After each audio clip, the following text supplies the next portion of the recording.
Reflexive and emphatic. देखो पहली बात तो ये है कि रिफ्लेक्सिव और एम्फेटिक के सारे एग्जाम्पल ना सेल्फ और सेल्फ से खत्म होते हैं। जितने भी एग्जाम्पल आप इंग्लिश में सुनते हो, my self, him self, her self, them self, your self, your self, ये सारे के सारे जो एग्जाम्पल हैं ये रिफ्लेक्सिव भी हो सकते हैं और एम्फेटिक भी। अगर हमें रिफ्लेक्सिव के बारे में पता लगाना है तो ये वर्ब के बाद यूज होता है। वर्ब के बाद जब हम सेल्फ या सेल्फ वाले शब्द को यूज करते हैं ना तो वो रिफ्लेक्सिव प्रोनाउन होता है। और अगर इस सेम शब्द को सब्जेक्ट के बिल्कुल साथ लगा दिया जाए तो ये एम्फेटिक बन जाता है। कैसे? मैंने कहा शी केक्ड हरसेल्फ, और एक मैंने कहा I myself teach all my classes. I myself teach all my classes.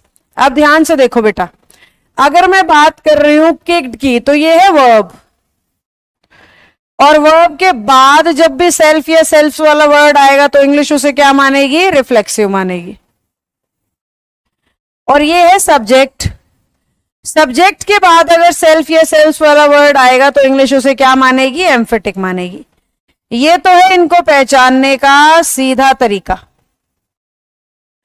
ये इनको पहचानने का सीधा सीधा तरीका है। She kicked herself, kicked verb होने की वजह से क्या बन गया? हरसेल्फ, रिफ्लेक्सिव बन गया।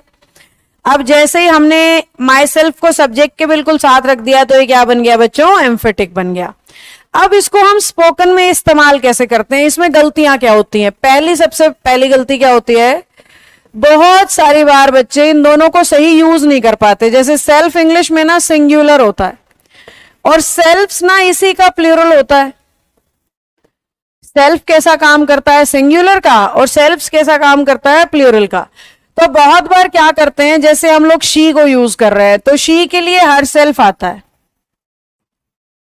हम ये समझते हैं शी सिंगुलर है तो इसका रिफ्लेक्शन दिखाना है तो कैसे दिखाएंगे? सेल्फ लगा के दिखाएंगे। यानी शी हो या नेहा कोई फर्क नहीं पड़ेगा, नेहा भी तो शी ही है, तो क्या हो गया? इसका भी हर सेल्फ हो गया। अब बच्चे से गलती क्या होती है? जब एग्जामिनर शी की जगह लिख देता है वी, और हमारे बच्चे इसको सही मान लेते हैं आर सेल्फ को, जबकि वी कैसा है? प्लूरल है। तो प्लूरल के लिए सेल्फ नहीं, क्या होना चाहिए? सेल्फ्स होना चाहिए। जबकि हर जगह पे स्पोकन में क्या सेल्फ लगा के बात कर रहे होते हैं। तो सेल्फ ना वहां पे लगाओ जहां आप सिंगुलर सब्जेक्ट को देख रहे हो, और सेल्फ्स वहां पे लगाओ बेटा जहां पे आप प्लूरल सब्जेक्ट को देख रहे हो। जहां जहां सब्जेक्ट आपका सिंगुलर है सेल्फ लगाते चलो, जहां जहां सब्जेक्ट आपका प्लूरल है सेल्फ्स लगाते चलो। जैसे अगर मैं बात करूं एक लड़के की तो मैं कहूंगी the boy himself was listening, मतलब लड़के ने खुद सारी बातें सुनी थी।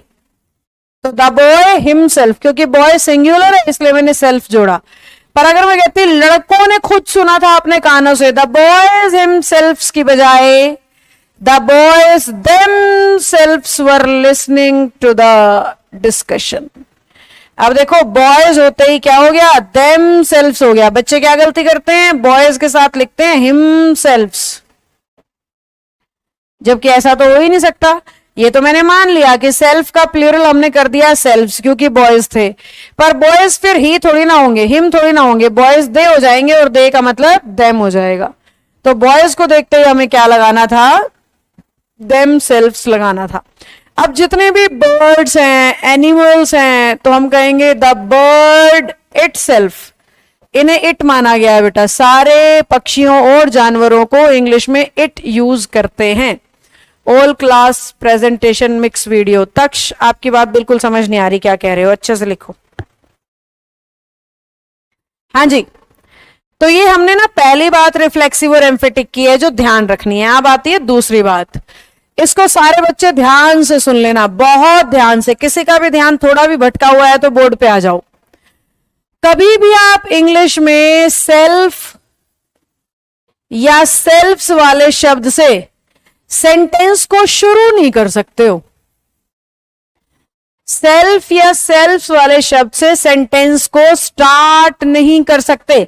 बड़े सारे लोगों को देखा है अपना इंट्रोडक्शन देते हैं, माई सेल्फ नेहा, और आगे ब्ला ब्ला ब्ला शुरू हो जाते हैं।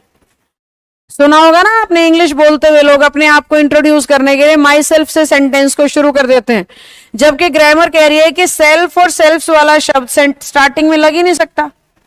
सेल्फ और सेल्फ्स वाला शब्द शुरुआत में इस्तेमाल हो ही नहीं सकता, कभी भी आप इसको शुरुआत में नहीं लगा सकते हो। तो सेल्फ या सेल्फ्स में क्या करना है भाई, शुरू में नहीं लगाना। क्यों मैम, अभी तो बताया था पिछली स्लाइड पे, देखो ध्यान से। अगर रिफ्लेक्सिव बनाना है तो वर्ब के बाद होना चाहिए, अगर एम्फेटिक बनाना है तो सब्जेक्ट के साथ होना चाहिए, और अगर इस स्लाइड में आप ध्यान से देखो तो सेल्फ जो है वो बिल्कुल स्टार्टिंग में आ गया है सेंटेंस के शुरू में, इसलिए ये ग्रामेटिकली बिल्कुल गलत है। तो या तो आप कहो आई माई सेल्फ, तो ठीक है ये, क्योंकि सब्जेक्ट के बाद लगने से क्या बन जाएगा, रिफ्लेक्सिव बन जाएगा। तो अपना इंट्रोडक्शन कैसे दे मैम, फिर आई एम से दो, आई एम दिस, या माई नेम से दो। इसके सिवाय ग्रामेटिकली कोई भी तरीका सही नहीं है। आई एम नेहा या माई नेम इज नेहा, इस तरीके से आप शुरू कर सकते हो। माई सेल्फ वाला तरीका इंट्रोडक्शन के लिए 100% गलत होता है।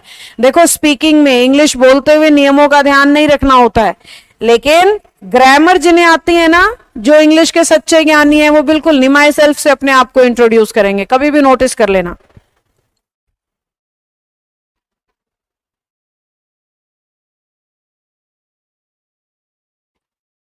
TV star, social media influencer, actor actresses, इनके मुंह से आप सुनोगे, कोई भी बिजनेसमैन अपने आप को माई सेल्फ से इंट्रोड्यूस नहीं कर रहा होता। कोई टीचर, कोई प्रिंसिपल, इस तरह के लोगों को आप बिल्कुल नहीं देखोगे अपने आप को माई सेल्फ से इंट्रोड्यूस करते हुए, क्योंकि इंग्लिश स्पीकिंग में ये चलता है, लेकिन सही इंग्लिश स्पीकिंग में ये नहीं चलता है। तो आज अगर आप अपने आप को इंट्रोड्यूस करो आज के बाद, तो आई एम से या माई नेम से करो, माई सेल्फ से सेंटेंस को कभी भी शुरू ना करें। अब यहाँ पे दोनों टाइप्स हमारे रिफ्लेक्सिव और एम्फेटिक कंप्लीट होती हैं। एक बार फटाफट थम्स अप करके बताओ बात समझ आ गई हो तो। अब रिलेटिव प्रोनाउन बता रही हूं, ये आखिरी टाइप है प्रोनाउन की, फिर हमारे प्रोनाउंस हो जाएंगे कंप्लीट।